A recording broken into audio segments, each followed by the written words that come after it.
Hi, understanding the actions of the extraocular muscles can be frustratingly confusing, so I hope this video helps. You may also want to watch a video on eye movement terminology before this one. The eye sits within the bony orbit. The orbit has a roof, a floor, a medial wall and a lateral wall. It is therefore somewhat pyramid-like in shape. The two orbits have medial walls that run parallel to one another. The lateral walls are at about 45 degrees to the medial wall, or 90 degrees to one another. The eye sits within the middle of this space, with the four recti muscles converging on the orbital apex, where they insert into the annulus of Zinn, a fibrous ring of tissue that encircles the optic nerve. These recti are superior rectus, medial rectus, and inferior rectus, all supplied by the oculomotor or third cranial nerve, and lateral rectus, supplied by the abducens or sixth cranial nerve. The inferior oblique is also supplied by the oculomotor nerve, while the superior oblique is supplied by the trochlear or fourth cranial nerve.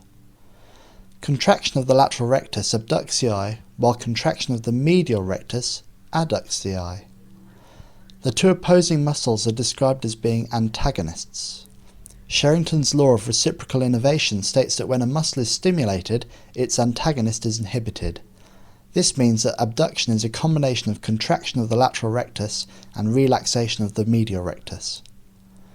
As well as having an antagonist muscle, there is also a yoke muscle which achieves the same movement in the other eye.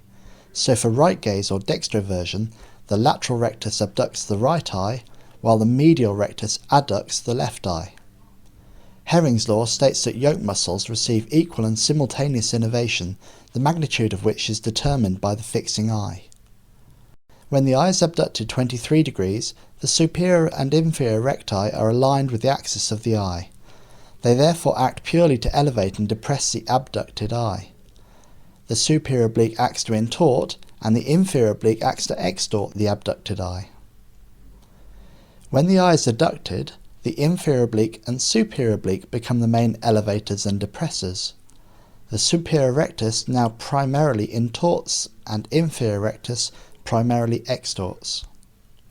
How can you remember these eye movements? Well, I draw a simple diagram. This diagram shows the abducted eye due to lateral rectus, with elevation from superior rectus and depression from inferior rectus. It also shows adduction from medial rectus, with elevation from inferior oblique and depression from superior oblique. Finally, for the intorsion and extorsion, simply turn the eyebrows into arrows. The superior rectus and superior oblique muscle are both intorters, which act in the direction of the arrow you have drawn. To criticise, comment or share your knowledge with others, please go to ivideos.blogspot.com, where you will find transcripts, links and more videos.